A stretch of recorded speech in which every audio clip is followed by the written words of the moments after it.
اللہ کرے انشاءاللہ۔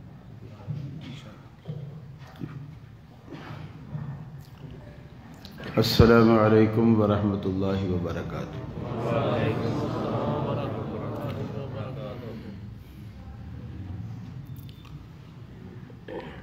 الحمد للہ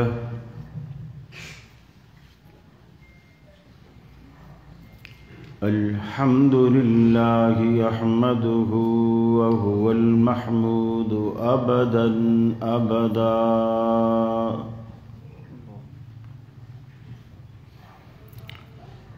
وأستعينه وهو المنعم المولى ونعم النصير مؤيدا،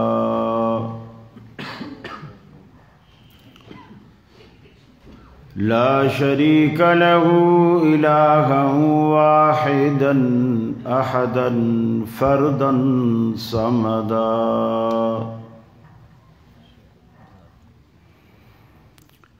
وأشهد أن سيدنا وسندنا محمدا عبده ورسوله، نبي ما ضل وما غوى وما ينطق عن الهوى، فصلى الله عليه وبارك وسلم وعلى آله وأصحابه وأزواجه صلاة دائما سرمدا، أما بعد، فأعوذ بالله من الشيطان الرجيم، بسم الله الرحمن الرحيم،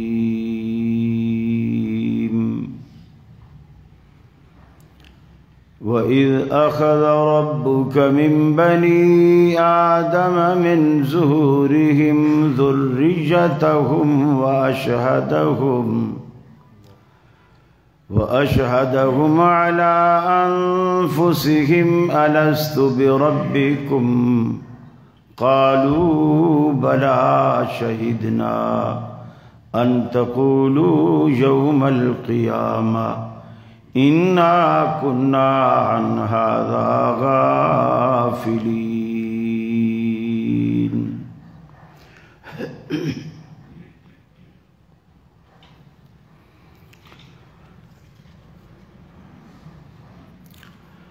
آنے جانے کا کھیل جاری ہے، کوئی کیا جانے کس کی باری ہے، آخر کار سب جدا ہوں گے، 4 دن کی یہ رشتہ داری ہے، سر پہ منڈلا رہا ہے عزرائیل، موت کا خوف دل پہ طاری ہے، یوں تو میٹھا بہت ہے جام حیات، مگر آخری گھونٹ اس کا کھاری ہے۔ واجب الاحترام علماء کرام، میرے گوجرانوالا کے اہل توحید بھائیوں، میری مسلم ماؤں بہنوں بیٹیوں، ہم یہاں نئے سال کی دوسری تاریخ میں بروز اتوار آپ کی اس خوبصورت مسجد میں جمع ہیں۔ اللہ مجھے حق کہنے کی، آپ کو سننے اور ہم سب کو عمل کی توفیق عطا فرمائے، آمین۔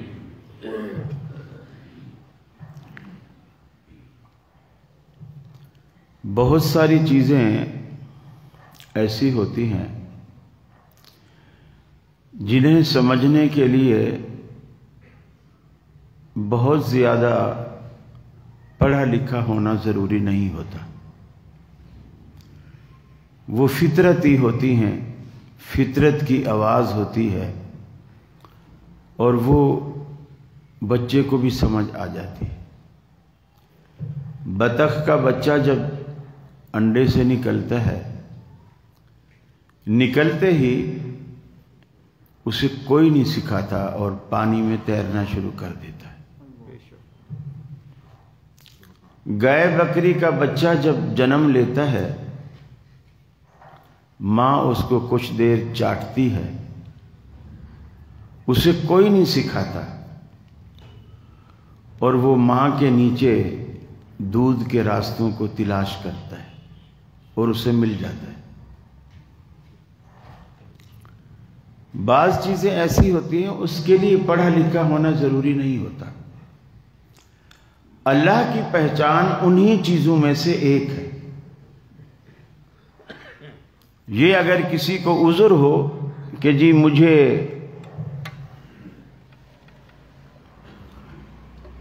قرآن کی تفسیر نہیں آتی، ترجمہ نہیں آتا، گوجرانوالا والے گرم گرم چیزیں کھلاتے ہیں، اس لیے بار بار پانی پینا پڑتا ہے۔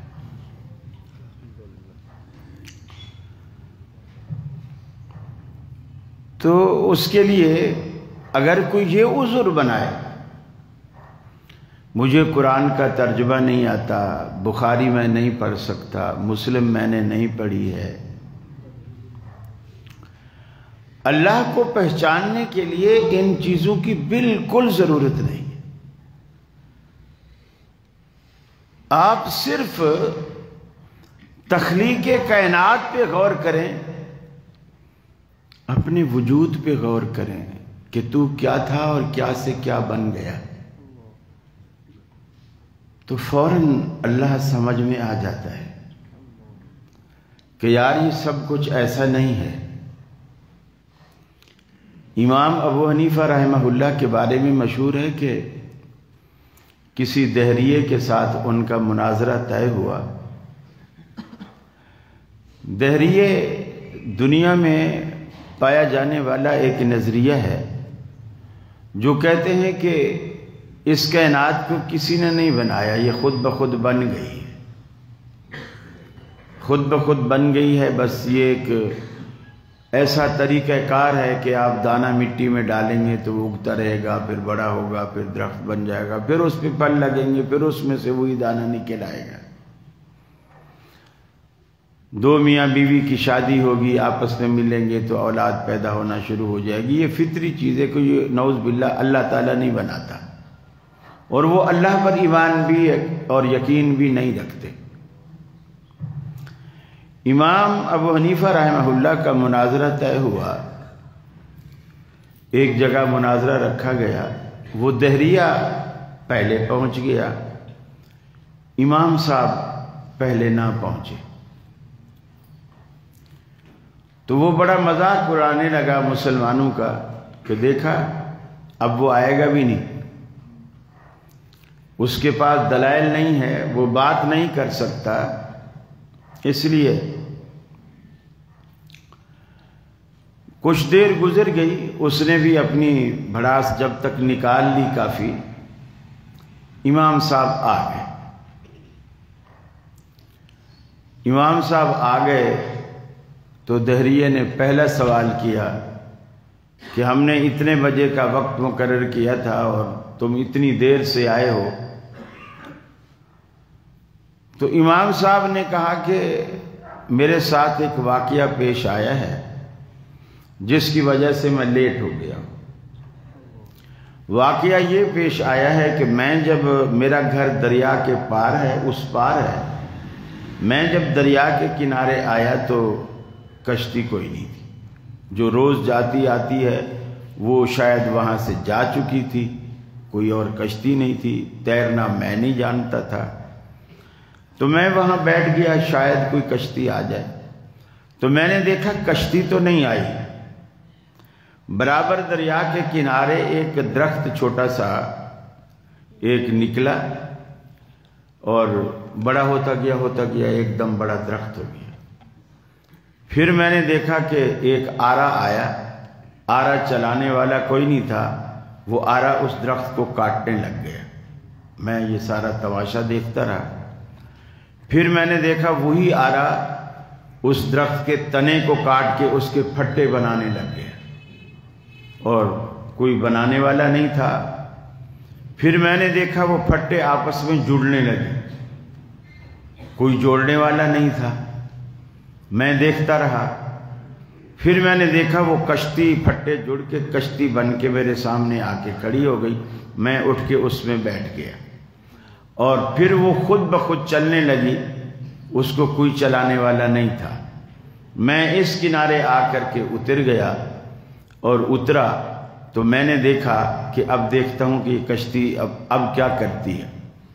میں جب اتر گیا تو میں نے دیکھا کشتی واپس چلی گئی، اور واپس لے جانے والا کوئی نہیں تھا. اس کے دوسرے کنارے پر گئی، پھٹے اکھڑنا شروع ہوئے، پھر آپس میں جڑنا شروع ہوئے، درخت بن گیا بڑا. پھر وہ چھوٹا ہوتا ہوتا ہوتا وہ بالکل جس طرح زمین سے نکلا تھا اسی طرح زمین میں چلا گیا. تو وہ جو دہریہ تھا کہنے لگا اتنا بڑا عالم، اتنی بڑی داڑھی رکھی ہوئی ہے، کتنے بڑے بڑے جھوٹ بولتا ہے. ایسا کوئی ہو سکتا ہے بھلا کہ خود درخت اگے، خود کٹنے لگ جائے، پھٹے بننے لگ جائیں، تیرے لیے کشتیاں تیار ہونے لگ جائیں، کوئی چپو چلانے والا نہ ہو، ایسے ہی کشتی چل پڑے. تو امام صاحب نے فرمایا بے وقوف، یہی تو میں تجھے سمجھانا چاہتا ہوں، یہی تو میں تجھے سمجھانا چاہتا ہوں کہ جب ایک کشتی اپنے آپ نہیں بن سکتی تو کائنات کا اتنا بڑا نظام یہ اپنے آپ کیسے چل رہا ہے؟ یہ تیری کھوپڑی میں نہیں آتی بات. کشتی تو سمجھ میں آ گئی کہ اپنے آپ کیسے بنے گی. یہ سورج، یہ چاند، یہ ستارے، یہ آسمان، یہ زمین اور اس کا سارا نظام یہ اپنے آپ چل رہا ہے. اس کا کوئی چلانے والا آخر ہے کہ نہیں ہے؟ پبلک کی سمجھ میں بات آ گئی کہ یہ جھوٹا ہے. تو پڑھا لکھا ہونا اللہ کو پہچاننے کے لیے ضروری نہیں ہے. صرف کائنات کی چیزوں پر بھی غور کرے. اقبال نے کہا نا کہ سمجھ میں نقطہ توحید آ تو سکتا ہے، تیرا دماغ ہی بت خانہ ہو تو کیا کہیے. یہ بات بڑی آسان ہے، لیکن اگر بندے نے اندر ہی بت سجائے ہوئے ہوں، جیسے کسی نے کہا نا کہ ہم نے تیرے ملنے کی ترکیب یہ سوچی ہے، دل میں ہی بنا لیں گے چھوٹا سا صنم خانہ. اب دلوں میں لوگ صنم خانے سجائے پھر رہے ہیں تو انہیں توحید کیا سمجھ آئے گی. کسی نے یوں بھی کہا دل کے آئینہ میں ہے تصویر یار، جب ذرا گردن جھکائی دیکھ لی. اسی پر اقبال نے کہا کبھی سر بہ سجدہ ہوا جو میں تو زمین سے آنے لگی صدا. تیرا دل تو ہے صنم آشنا، تجھے کیا ملے گا نماز میں. توحید کو سمجھنا، اللہ کو پہچاننا بہت ضروری ہے. ہر بندگی، عبادت، ایمان، اعمال، سب سے پہلے اپنے رب کو تو پہچانو نا کہ ہم کس کے بندے ہیں اور کیوں اس کے بندے ہیں. آخر وہ ہمارا رب کیسے ہے. اور اس بات کی اتنی بڑی اہمیت ہے، اتنی اہمیت ہے کہ دنیا کے وجود میں آنے سے پہلے آسمان، زمین، سورج، چاند، ستارے کچھ بھی نہیں بنے تھے. اس وقت اللہ نے آدم علیہ السلام کی پشت سے، کمر سے قیامت تک جتنی دنیا بسانی تھی ساری روحوں کو آدم کی پشت سے نکال لیا. نکال کے سامنے میدان میں ان کو ایک خاص قسم کا چھوٹا وجود دے دیا. اب وہ اس وجود کے ساتھ سارے لوگ میدان میں جمع ہیں. آدم علیہ السلام سے لے کر قیامت تک جتنی مخلوق آنی تھی ساری کی ساری آدم کی پشت سے اللہ نے نکال لی. تو وہ جب دنیا میں آ گئے اللہ تعالیٰ نے ان کو مخاطب کر کے ان سے پوچھا ایک بات کی، اور اس واقعے کو کچھ یوں بیان کی فرمایا وَإِذْ أَخَذَ رَبُّكَ مِن بَنِي آدَمَ مِن ظُهُورِهِمْ، وہ وقت یاد کرو جب رب العالمین نے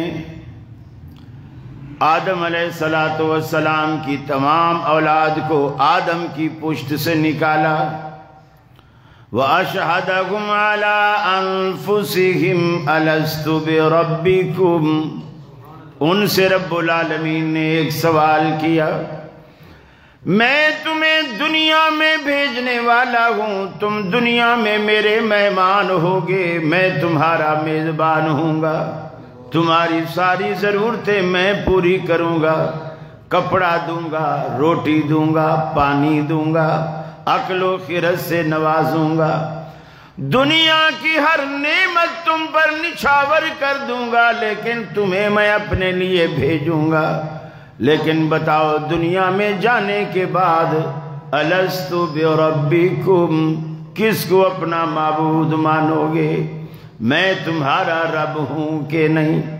تم دنیا میں جاؤ گے، میں طرح طرح کی نعمتیں پوری کی پوری زمین کو دسترخوان بنا کر بچھا دوں گا، آسمان کو چھت بنا دوں گا تمہارے لیے، سورج کو تابانی عطا کروں گا تمہارے لیے، چاند کو لمعانیت عطا کروں گا تمہارے لیے، ستاروں کو درخشانی عطا کروں گا تمہارے لیے، گلشن مہکیں گے تمہارے لیے، انادل چہکیں گے تمہارے لیے، سبزے لہکیں گے تمہارے لیے، دریا متلاطم اور سمندر موجزن ہوں گے تمہارے لیے، ندیاں بل کھاتی نظر آئیں گی تمہارے لیے، راتوں کو اندھیرا عطا کروں گا تمہارے لیے، صبح کو سویرا عطا کروں گا تمہارے لیے، الست بربکم، بتلاؤ کس کو اپنا معبود مانو گے؟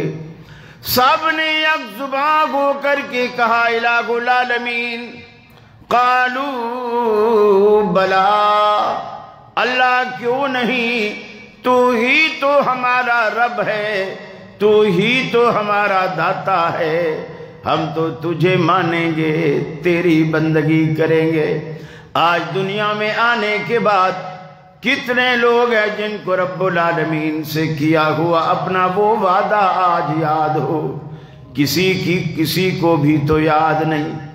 اللہ نے فرمایا دیکھو میرے بندو، میں نے کتنے انعام و کرام کی تم پر بارش کی، پوری کی پوری دنیا تمہارے لیے درس توحید ہے، ایک کھلی کتاب ہے، ان لکم فی الانعام لعبرہ نسقیکم مما فی بطونہ من بین فرث ودم لبنا خالصا، تم دیکھتے نہیں تمہارے لیے جانوروں میں بھی ہم نے ایک عبرت رکھ دی ہے کہ ان پروسیس سے گزر کر وہ شفاف خالص سفید دودھ تمہارے پاس آتا ہے، من بین فرث ودم لبنا خالصا، گوبر میں سے گزر کر، خون میں سے گزر کر تمہارے ظرف اور گلاس میں آنے والے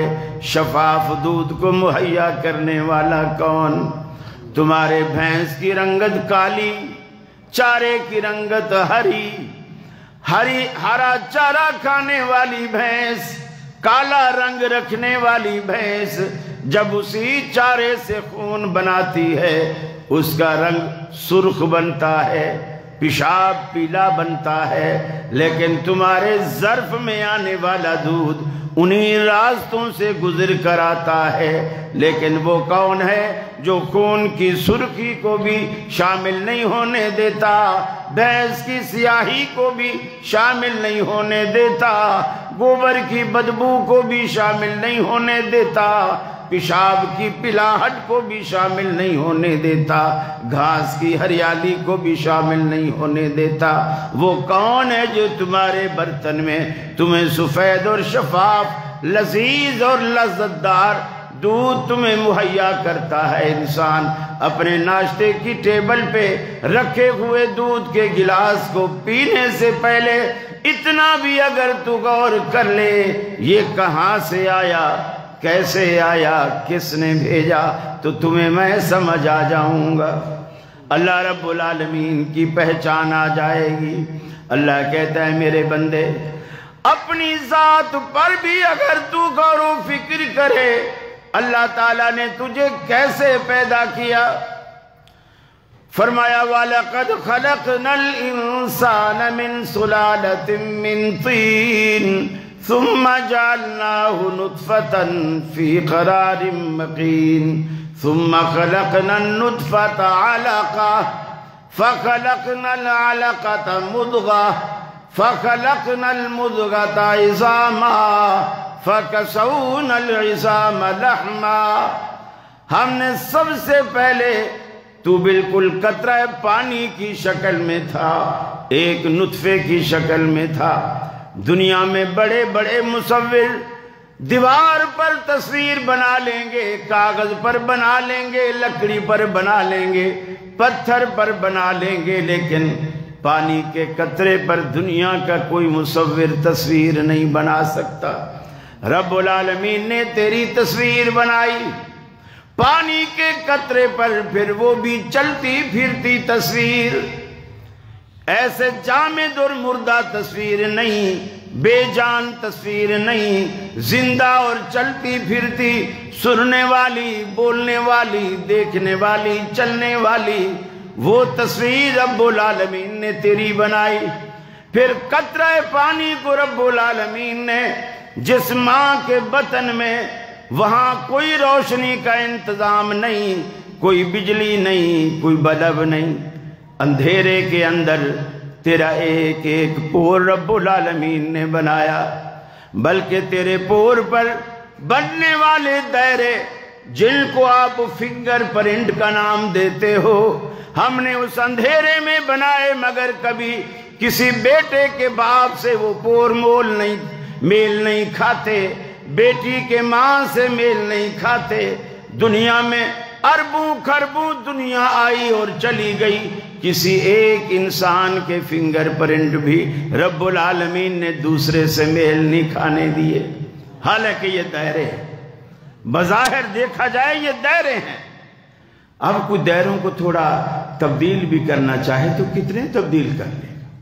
100، 50، 1000، 1200 خربوں دنیا، جو فوت ہو گئے وہ بھی، جو آ رہے ہیں وہ بھی، جو موجود ہیں وہ بھی، جو قیامت تک آئیں گے وہ بھی، کسی کا ایک پور بھی دوسرے سے میل نہیں کھاتا۔ اللہ نے کیسی، اور وہ بھی اندھیرے میں، ماں کے بطن میں اسے بنایا، پھر اس کو آنکھیں لگائی، زبان لگائی، کان لگائے۔ اللہ کہتا ہے میرے بندے تھوڑا میری ان نعمتوں پہ غور تو کر۔ اے میرے بندے میں نے دنیا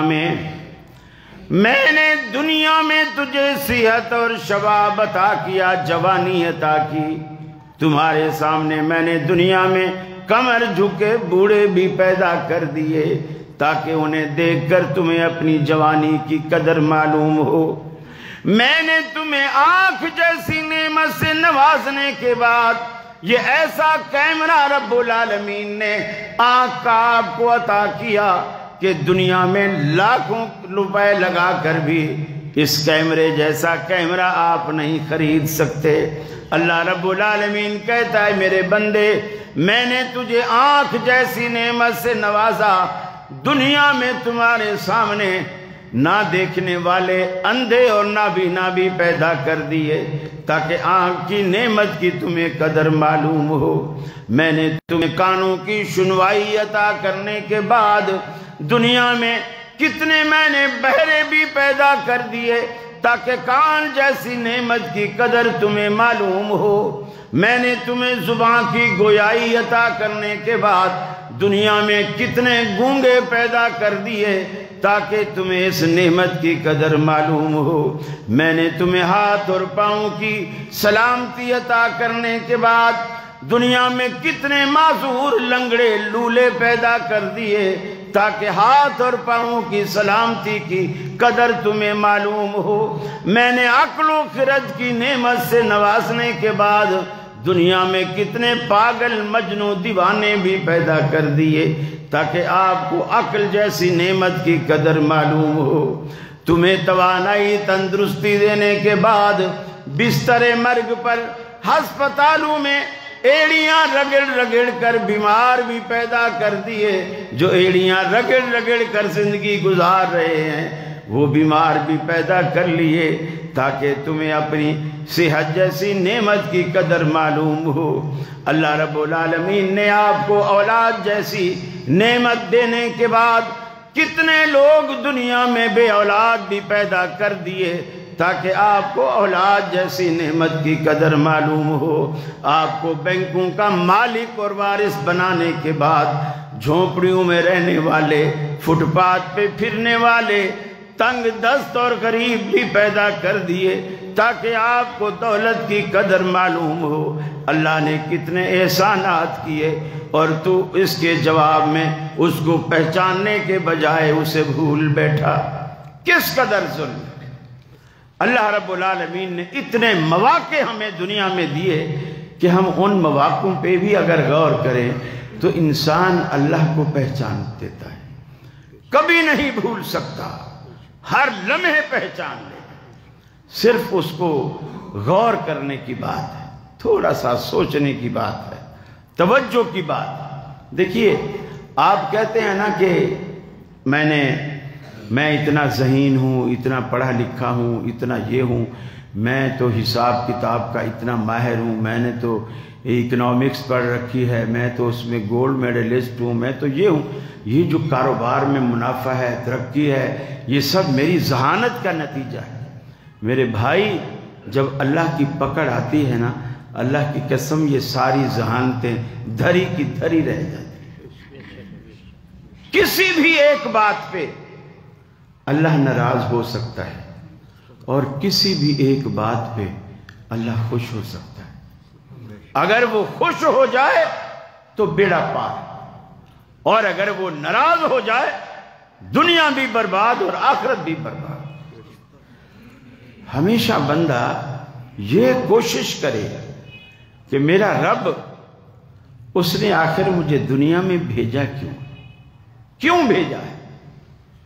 اسی لیے بھیجا ہے کہ ہم دنیا میں رب کو پہچانیں، اس کو جانیں، اس کو سمجھیں، اور اس کے لیے اللہ نے رسولوں کا ایک پورا طویل سلسلہ چلایا۔ انبیاء آئے، وہ ہمیں بتاتے رہے، سکھاتے رہے، سمجھاتے رہے کہ یہ معاملہ جو ہے اللہ رب العالمین کی پہچان کا ہے۔ کتنے مواقعوں پر اللہ رب العالمین نے، آپ دیکھیں فرشتے اللہ رب العالمین کی عبادت کرنے کے لیے کیا کم تھے؟ اللہ نے اتنی تعداد ہے ان فرشتوں کی جو اللہ نے پیدا کیے، اور ان کے خاص مقصد ہے۔ کچھ فرشتوں کو اللہ نے صرف قیام کے لیے پیدا کیا، اور جب سے پیدا کیا وہ قیام میں کھڑے ہیں، اور بس کھڑے ہیں، قیام میں کھڑے ہیں، اللہ کی تسبیح، پاکی، حمد و ثنا بیان کریں۔ کچھ فرشتوں کو اللہ نے رکوع کے لیے پیدا کیا، وہ جب سے پیدا ہوئے ہیں رکوع میں کھڑے ہیں، قیام نہیں کرتے، سجدہ نہیں کرتے، رکوع میں کھڑے اور اللہ کی عظمت کی تسبیح بیان کرتے ہیں۔ کچھ فرشتے اللہ نے سجدے کے لیے پیدا کیے ہیں، جو جب سے پیدا ہوئے ہیں اللہ کے حضور سجدے میں گرے ہوئے ہیں۔ نہ ان کو کھانے کی ضرورت، نہ پینے کی ضرورت، نہ وہ آپ کی طرح شادیاں کرتے ہیں، نہ ان کے بچے ہوتے ہیں، نہ ان کی دکانیں ہوتی ہیں، بس وہ سجدے میں پڑے ہوئے ہیں، اللہ کی حمد و ثنا بیان کر رہے ہیں۔ جبھی تو جب اللہ نے انسان کو بنانے کی بات فرشتوں سے کی نا، تو فرشتوں نے سب سے پہلے یہی کہا، چونکہ وہ جنات کے حالات، جنات ہم سے پہلے تھے، جنات کے حالات سے واقف تھے، دیکھ چکے تھے، وہ بھی زمینی مخلوق تھی، تو فرشتوں کو اندازہ تھا اللہ تو یہ جو دوسری مخلوق بنا رہا ہے یہ تو خون ریزیاں کرے گی، اور ہم تیری تقدیس، تیری پاکی اور تیری حمد و ثنا ہم بیان کرتے ہیں، نحن نسبح بحمدک، ہم تیری تسبیح اور پاکی بیان کرتے ہیں، ونقدس لک، تیری تقدیس بیان کرتے ہیں، اور وہ انسان تو قتل و غارت کریں گے، خون ریزی کریں گے۔ اللہ نے ایک ہی بات کہی، انی اعلم ما لا تعلم، میں جانتا ہوں تم نہیں جانتے، اور جو باتیں مجھے پتا ہے تمہیں پتا نہیں ہے۔ تمہیں فرشتوں کو بھی کہا کہ تمہیں پتا نہیں، اس لیے کہ فیوچر کو، مستقبل کو اللہ جانتا ہے، کسی کو پتا نہیں، کسی کو پتا نہیں۔ اب آپ دیکھیں، اللہ اکبر، ایک جنگل کے اندر ہزاروں، لاکھوں، کروڑوں چیونٹیاں ہیں آپ کے گوجرانوالا میں، کراچی میں، لاہور میں، دنیا کے ہر خطے میں، اور ایک چیونٹی سلیمان علیہ السلام کے زمانے میں جنگل میں کہیں لے، اب جنگل میں کتنی کروڑوں چیونٹیاں ہوں گی، لیکن اس میں سے ایک چیونٹی زمین پر لیٹی ہوئی ہے، چت لیٹی ہوئی ہے، کمر اس نے زمین سے لگا رکھی ہے، ننھے منھے ہاتھ اس نے اوپر اٹھا رکھے ہیں، اور اللہ رب العالمین سے کہہ رہی ہے، اے الہ العالمین، ہم بھی تیری مخلوق ہیں، اور ہم ننھی منھی مخلوق ہیں، بارش نہ آنے سے زمین اتنا تپ چکی ہے کہ ہم اپنی بلوں میں بھی نہیں رہ سکتی، حالانکہ ان کی بلیں تو زمین میں ہوتی ہیں، بارش آئے گی تو پانی اندر گھس جائے گا، مر جائیں گی، پھر بھی وہ بارش اللہ سے مانگ رہی ہے۔ اور اللہ رب العالمین اس وقت بھی اس لاکھوں کروڑوں چیونٹیوں میں سے، ہزاروں کروڑوں جنگلوں میں سے کسی ایک جنگل میں چت لیٹی چیونٹی کی پکار سے بھی اس وقت وہ غافل نہیں تھا، اللہ سن رہا تھا۔ اور چنانچہ سلیمان علیہ السلام نے اپنے ساتھیوں سے کہا، ہم استسقاء پڑھنے جا رہے تھے، واپس چلو، جلدی چلو، ہمیں اب استسقاء کی ضرورت نہیں، کہیں ایسا نہ ہو راستے میں ہی گھر پہنچنے سے پہلے ہی بارش ہو جائے۔ اللہ نے کسی اور مخلوق کی سن لی ہے۔ اللہ رب العالمین نے، دیکھو اس چیونٹی کو بھی اللہ نے یہ مائنڈ دیا ہے کہ وہ چت لیٹ کر یہ سمجھتی ہے کہ میری اس ضرورت کو پورا کرنے والی ذات آسمانوں میں ہے، اوپر ہے، چت لیٹی ہوئی ہے اور ہاتھ اوپر اٹھا رکھے۔ ہر جگہ والا عقیدہ اس چیونٹی کا بھی نہیں تھا۔ کتنے بدبخت چیونٹی سے بھی گئے گزرے، چیونٹی سے بھی گئے گزرے۔ وہ چیونٹی بھی سمجھتی ہے میرا پیدا کرنے والا اوپر، رزق دینے والا اوپر، روزی دینے والا، بارش برسانے والا، سارا نظام رب العالمین کا اوپر ہے۔ فرشتے آتے ہیں، اوپر سے آتے ہیں، واپس اوپر جاتے ہیں۔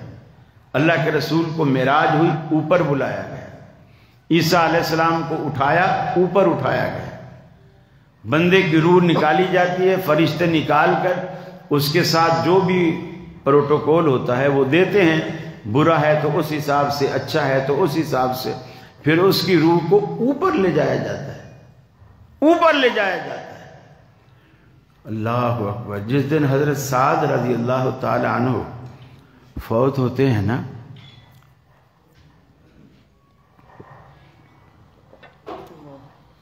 اللہ کے حبیب نے کہا، تحرک لہ العرش۔ جب حضرت سعد کی وفات ہوئی نا تو اللہ کا عرش حرکت میں آیا، جنبش میں آیا۔ پھر آپ نے فرمایا، جب سعد کی روح کو فرشتے اٹھا کر اوپر لے جانے لگے، فرمایا فتحت لہ ابواب السماء، آسمانوں کے سارے دروازے اللہ نے کھول دیے، سارے دروازے، کہ دروازے پہ دستک دینے کی بھی تاخیر نہ ہو، سعد کی روح کو فوراً اوپر لایا جائے۔ پھر فرمایا، جب غسل دے کر، کفن دے کر اللہ کے حبیب نے جنازہ پڑھایا تو جنازے میں اللہ کے حبیب فرماتے ہیں، شاہد لہ 70,000 من الملائکہ، 70,000 فرشتے اس کے جنازے میں شرکت کے لیے اللہ نے آسمان سے بھیجے۔ 70,000 فرشتے۔ وہ کیا بندہ ہوگا، کیا شخصیت ہوگی۔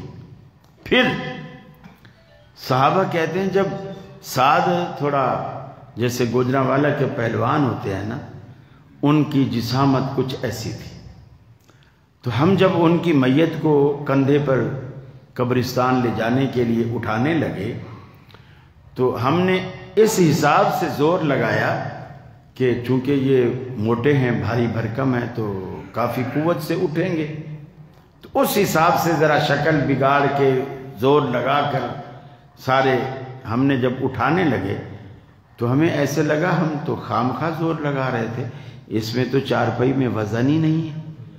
ایسے ہمیں لگا جیسے ہم نے خالی چارپائی اٹھا لیا۔ صحابہ کہتے ہیں ہم نے پوچھا اللہ کے رسول سعد کا وزن کہاں گیا؟ وزن کہاں گیا سعد کا؟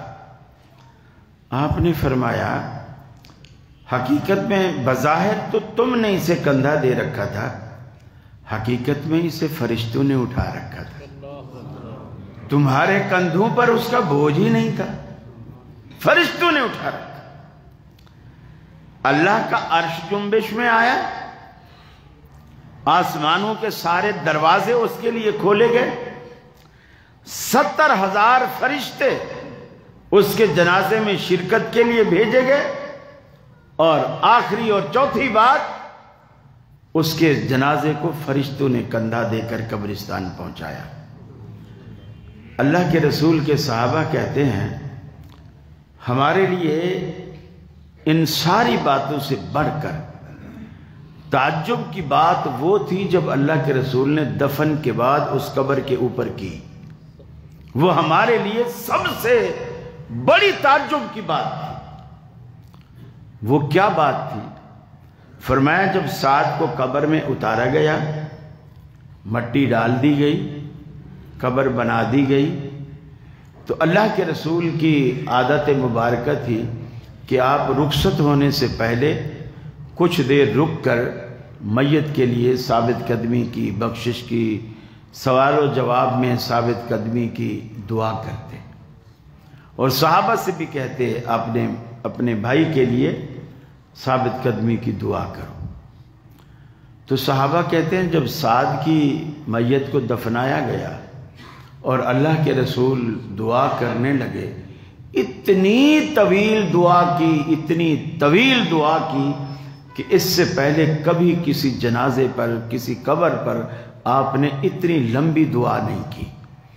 ہم حیران اس لیے تھے کہ ایک بندہ اتنا نیک ہے، اللہ کا عرش جنبش میں آیا، آسمانوں کے دروازے کھولے گئے، 70,000 فرشتے جنازے میں آئے، فرشتوں نے اس کے جنازے کو کندھا دیا، اس کے لیے اتنی لمبی دعا کرنے کی کیا ضرورت تھی؟ کیا ضرورت تھی؟ ہاں کوئی گناہ گار آدمی ہوتا ہے جو سمجھ میں آتا ہے کہ بندے نے کوئی 10 منٹ زیادہ لگا کر دعا کر لی۔ صحابہ نے پوچھا، یہ صحابہ اللہ رب العالمین نے بڑی عجیب ہستیاں بنائی تھی، ہمارے لیے چھوٹی چھوٹی بات بھی رسول اللہ صلی اللہ علیہ وسلم سے انہوں نے پوچھی، اور آج ہمارے لیے بہت بڑے وہ علم کے ذخائر بن گئے۔ اگر وہ نہ پوچھتے تو ہم سے آدھا علم ایسا ہی رہ جاتا۔ چھوٹی چھوٹی باتیں اللہ کے رسول سے صحابہ کرام پوچھتے۔ صحابہ کرام نے پوچھا یا رسول اللہ، سعد جب اتنا نیک آدمی تھا تو اس کی قبر پر اتنا لمبی دعا کی کیا ضرورت تھی؟ اللہ کے رسول نے فرمایا اہل حدیثو، آپ بس یہ سمجھتے ہو نا کہ ہم نے ہاتھ سینے پر باندھ لیے، رفع الیدین کر لی، آمین زور سے کہہ لی، بس اب ہمیں جنت میں جانے سے کون روک سکتا ہے؟ میں نے عرض کیا کہ اللہ کو پکڑنے کے لیے کبھی چھوٹی بات پہ پکڑ لیتا ہے اور بخشنے کے لیے کبھی چھوٹی بات پہ بخش دیتا ہے، وہ مرضی کا مالک۔ اللہ کے حبیب نے بتایا جب سعد کی میت کو قبر میں اتارا گیا، قضایت علیہ قبرہ، فرمایا سعد کی قبر سعد پر تنگ ہو گئی اور قبر نے اتنا بھینچا حتی صار کالشعر، جیسے سر کا کوئی بال ہوتا ہے نا، وہ بھینچ کے بال کی طرح ہو گئے۔ جس کے جنازے میں 70,000 فرشتے نے شرکت کی، اس کو قبر نے بھینچا، اور پہلوان کو حتی صار کالشعر، اس پہلوان کو ایسے بنا دیا جیسے جسم کا کوئی بال ہو۔ اللہ اکبر۔ اللہ کے رسول فرماتے ہیں میں نے لمبی دعا اس لیے کی، میں دعا کرتا رہا حتیٰ فرج عنہ، یہاں تک کہ ساتھ سے اللہ رب العالمین نے ان کی قبر کو کھول دیا، قبر پھر سے اپنی جگہ پر آ گئی، فراخ ہو گئی، وسعت ہو گئی میری دعاؤں کے نتیجے میں۔ میرے بھائیوں، اللہ کو صرف غفور الرحیم نہ سمجھو، وہ جبار اور قہار بھی ہے، عزیز ذو انتقام بھی ہے، بدلہ لینے والا بھی ہے۔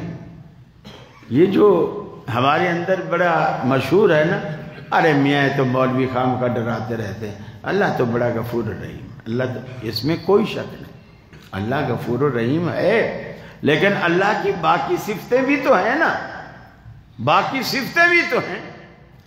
اللہ قیامت کو بھی تو برپا کرے گا نا۔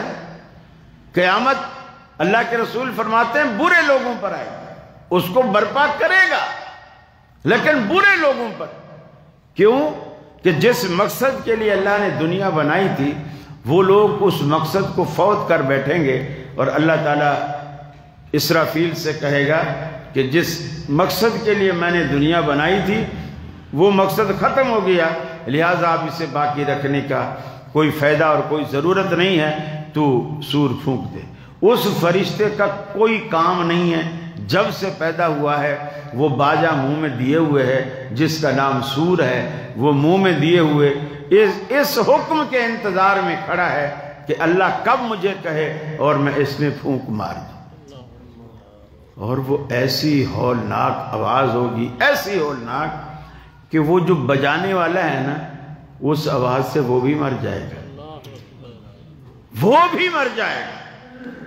کہنا اب آپ دیکھو صرف آواز ہوگی، لیکن کیا اس آواز میں حدت اور شدت ہوگی کہ بڑے بڑے جو پہاڑ ہیں نا، اللہ کا قرآن کہتا ہے کہ وَتَكُونُ الْجِبَالُ كَالْعِهْنِ الْمَنْفُوشِ، کہ یہ پہاڑ ایسے نظر آئیں گے جیسے روئی دھننے والے کارخانے میں روئی کا انجام ہوتا ہے، پورے کمرے میں ایسے روئی کے گالے اڑتے پھرتے ہیں، کہاں پتھر کہاں روئی کے گالے۔ فرمایا روئی کے گالوں کی طرح پہاڑ اڑتے پھریں، دھول مٹی پاؤڈر سے زیادہ ان کی کوئی حیثیت نہ ہوگی۔ تو میرے بھائیوں، اللہ رب العالمین کی طاقت، قوت، پکڑ، اس کو سمجھو۔ ان بطش ربک لشدید، تیرے رب کی پکڑ بڑی سخت ہے۔ اللہ کہتا ہے تیرے رب کی پکڑ بڑی سخت۔ فرمایا لو تقول علینا بعض الاقاویل، اگر ہمارا پیغمبر ہمارے بارے میں ایسی بات کرے جو ہم نے نہیں کی، ہمارا پیغمبر ہمارے بارے میں ایسی بات کرے جو ہم نے نہیں کی، اور پھر ہم اس پیغمبر کو دائیں سے پکڑیں، ثم لقطعنا منہ الوتین، پیغمبر کی رگ حیات کاٹیں، یعنی پیغمبر کو ذبح کر دیں۔ فما منکم من احد عنہ حاجزین، تم میں سے کوئی بھی مجھ سے پوچھنے والا نہیں ہے، کوئی نہیں پوچھ سکتا کہ اللہ تو نے نبی کو ذبح کر کے رکھ دیا، وہ رب ہے۔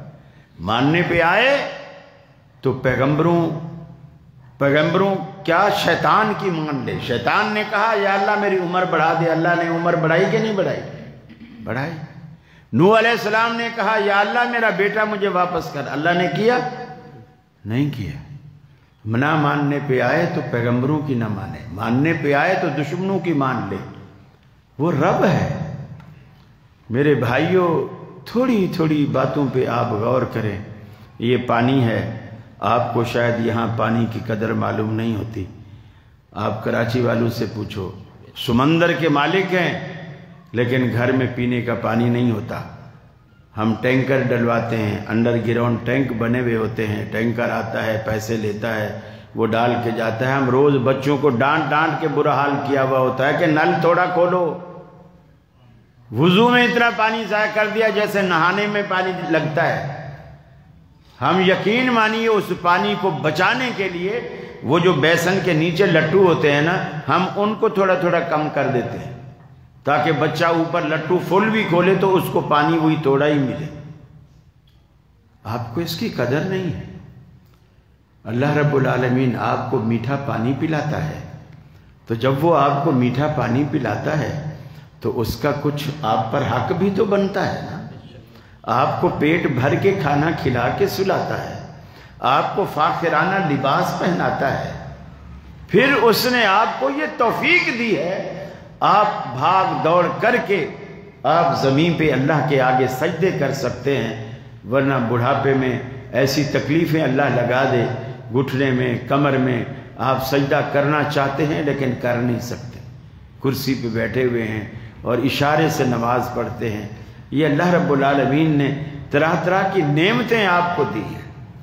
آپ دیکھیں ایک چھوٹا سا دانہ، باجرے کا دانہ، مکئی کا دانہ، گندم کا دانہ، خشخش کا دانہ جسے آپ خشخاش کہتے ہیں، اس کا دانہ انسان زمین میں ڈالتا ہے، اور زمین کے اندر اللہ نے یہ طاقت رکھی ہے کہ آپ فولاد جیسی چیز، لوہے جیسی چیز بھی آپ زمین میں ڈالیں تو زمین کی نرمی اور برودت اور شدت اور حدت اسے چند دنوں میں گلا سڑا کے فولاد کو بھی مٹی بنا دیتی ہے۔ لیکن جو دانہ انسان اس زمین میں امانتاً دفن کرتا ہے، اللہ اسے گلانے سڑانے کے بجائے گلزار بنا کر انسان کی امانت کو کئی 100 دانوں کے بدلے اللہ رب العالمین اسے واپس لوٹاتا ہے۔ یہ اللہ کی قدرت، اس سے رب کو پہچان۔ وہ دانہ بھی یقین مانیے جب زمین کو پھاڑ کر باہر نکلتا ہے، بالکل شہادت کی انگلی کی طرح، ایسے گویا وہ اپنی زبان حال سے گواہی دے رہا ہوتا ہے میرا پیدا کرنے والا اوپر ہے۔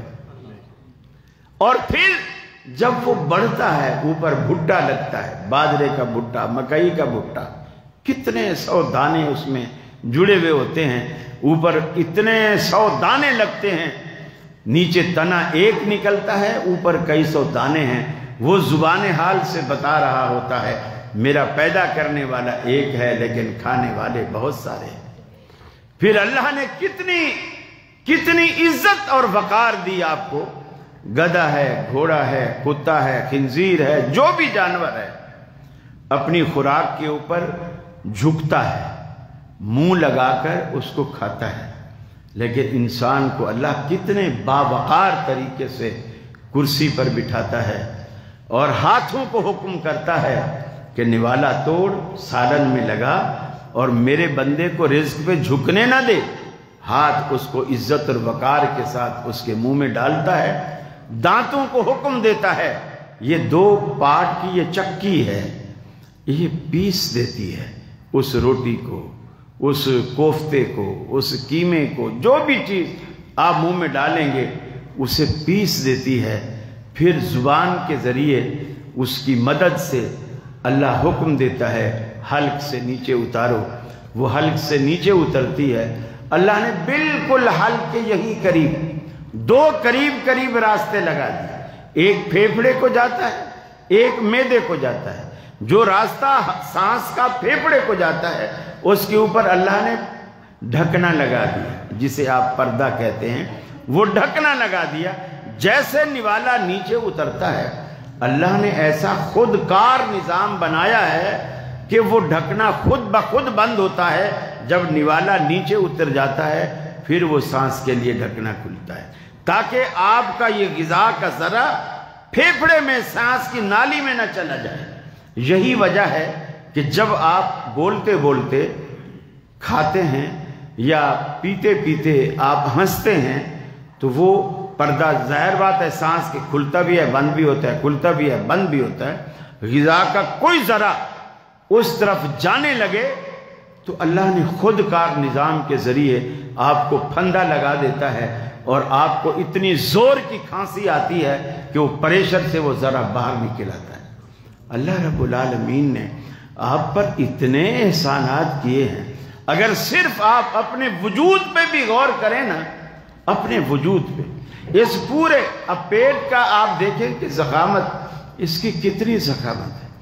آپ کو فیکٹری کے لیے کتنی بڑی جگہ چاہیے، فیکٹری کے لیے کتنی بڑی جگہ چاہیے، اور اس یہ 1.5 فٹ کے رقبے کے اندر اللہ نے کئی فیکٹریاں لگا دی۔ فولاد کی فیکٹری بھی اسی میں ہے، شوگر کی فیکٹری بھی اسی کے اندر، چونا بھی اسی میں بنتا ہے، اور کئی لبلبا انسولین بناتا ہے وہ ساری فیکٹریاں، خون بنانے کی فیکٹری، جگر، وہ بھی اسی کے اندر ہے۔ آپ کی خوراک، یہ فلٹریشن پلانٹ جو ہے، آپ کے گردے، اللہ رب العالمین نے وہ بھی اسی میں لگا رکھے۔ 1.5 فٹ کے اندر اللہ نے کتنی فیکٹریاں لگا رکھی، پھر ہر فیکٹری کا الگ کام ہے، ساری بیک وقت کام کر رہی ہے، اور ایسا خودکار نظام ہے کہ ایک خون بنا کر پھیپھڑوں کو دیتا ہے، وہ آکسیجن دے کر صاف کر کے وہ دل کو دیتا ہے، دل پمپ مار کر اسے سارے جسم میں بھیجتا ہے۔ ارے اس رب کا آپ پر کوئی حق نہیں۔ یہ مشینری کبھی خرید کے تو دیکھو نا، یہ آپ ابھی یہ کرونا کے دنوں میں لوگوں کو آکسیجن کے سلنڈر نہیں مل رہے تھے، ہسپتالوں میں سلنڈر نہیں مل رہے تھے، لوگ ہزاروں روپے دینے کو تیار تھے، سلنڈر نہیں۔ اب آپ دیکھیں اس کا آپ حساب لگائیں، جو ڈاکٹروں نے جتنے ہزار کا سلنڈر دیتے ہیں اور وہ کتنی دیر چلتا ہے، آپ اس کا حساب لگائیں۔ ہم جب سے پیدا ہوئے ہیں اب تک، اور جب تک آگے زندگی باقی ہے تب تک، اللہ ہمیں آکسیجن فری دے رہا ہے کہ نہیں دے رہا ہے؟ اور وہ جو سلنڈر ہے اس کا وزن اٹھانے کی بھی ضرورت نہیں ہے، اللہ رب العالمین نے وہ ایسے ہی آپ کو دے رکھا ہے مفت میں۔ ورنہ اگر اللہ کہتا کہ صبح اٹھ کر روزانہ سارے پہلے جو ہیں وہ آکسیجن کی پیمنٹ کریں، پھر پانی کی پیمنٹ کریں، اور پھر جو ہے وہ خوراک وغیرہ دوسری چیزوں کی پیمنٹ کریں، یقین مانیے ہم نہ شادیاں کرتے نہ بچے بناتے کہ یار اپنی آکسیجن کی تو پیمنٹ ہو نہیں رہی، پھر بچے بھی ہو جائیں گے تو ان کے پیسے کہاں سے لائیں گے؟ ساری زندگی ہماری آکسیجن کے پیسے پورے کرنے میں گزر جاتی، ہم دنیا کا کوئی کام کر ہی نہیں سکتے۔ پھر آپ دیکھو ایک جگہ سے دوسری جگہ آپ کوئی چیز منتقل کریں، آپ کے کتنے پیسے خرچ ہوتے ہیں، ان کے وزن کے حساب سے، اس کے حساب سے۔ اور یہ جو بادل ہیں، یہ کارگو سروس کا اتنا اعلیٰ نظام ہے، اللہ کراچی کے سمندروں سے بخارات کی شکل میں ان بادلوں کو اوپر اٹھاتا ہے، اٹھانے کے بعد اوپر ٹھنڈی ہواؤں سے اسے جماتا ہے، جمانے کے بعد یہ بالکل کارگو سروس کا ایک پورا نظام ہے جو فری چل رہا ہے۔ ہوا کے دوش پر وہ بادل چلتے چلے جاتے ہیں۔ یہ گلیشیر کے پہاڑ، یہ کیا چیز ہے؟ اوپن ڈی فریزر، اوپن، کچھ بھی نہیں، نہ بجلی نہ کرنٹ، کچھ نہیں، نہ سائڈ کی دیواریں نہ اوپر کی چھت۔ ایسے کبھی فریج کام کرتا ہے دروازہ کھلا ہوا ہو وہ آپ کو برف جما کے دیکھے؟ لیکن آپ گلیشیر کے پہاڑوں میں جا کے تو دیکھو، پورے کھلے میدانوں میں اللہ نے برف نہیں برفوں کے پہاڑ جمائے۔ وہ کہاں سے بادل اٹھے، کہاں آ کے پڑے، پھر جب آپ کو پانی کی ضرورت پڑتی ہے اللہ سورج سے کہتا ہے کہ اپنی کرنیں پھینک، وہ جگہ تپتی ہے، پگھلتی ہے، پھر وہ کشمیر کے ٹھنڈے اور میٹھے پانی کے چشموں میں تبدیل ہو کر پھر وہ واپس آپ کو بھی سیراب کرتی ہے، آپ کی کھیتیوں کو بھی سیراب کرتی ہے۔ اس رب کا ہم پر کوئی حق نہیں جو یہ سب کچھ ہمیں بغیر پیسوں کے کھلا اور پلا رہا ہے۔ میرے بھائیوں، اللہ رب العالمین کو پہچانیے۔ اللہ رب العالمین کی جس دن ہمیں پہچان ہو گئی اس کے آگے ہم نے جھکنے کی عادت ڈال لی، اللہ سے مانگنے کی عادت ڈال لی، اللہ کے آگے رونے کی عادت ڈال لی۔ یقین مانیے اللہ آپ کو ایسے دے گا جیسے آپ بچپن میں جب بول نہیں سکتے تھے اور روتے تھے، اللہ آپ کی ضرورتیں ساری پوری کرتا تھا۔ آپ پیاسے ہوتے روتے، ماں آپ کو پانی پلا کے دیکھتی، آپ بھوکے ہوتے روتے، ماں آپ کو دودھ لگا کے دیکھتی، آپ روتے اور اللہ آپ کی ساری ضرورتیں پوری کرتا۔ اللہ کہتا ہے میرے بندے، تو جب روتا تھا، جب بھی میں تیری ہر ضرورت پوری کرتا تھا، اب تو نے رونا چھوڑ دیا، ہم نے دینا چھوڑ دیا۔ آج بھی رب سے مانگنے کا یہی طریقہ ہے۔ اللہ کے آگے روئیے۔ ہاں فلموں کے آگے ڈرامے دیکھ کر تو بندہ روتا ہے۔ عورتیں گھر میں بیٹھی رو رہی ہے ساس ہماری بہو پہ کتنا ظلم کر رہی ہے، بیچاری نے قصور، حالانکہ ان سب کو پتا ہے کہ یہ ڈرامہ ہے، حقیقت نہیں ہے۔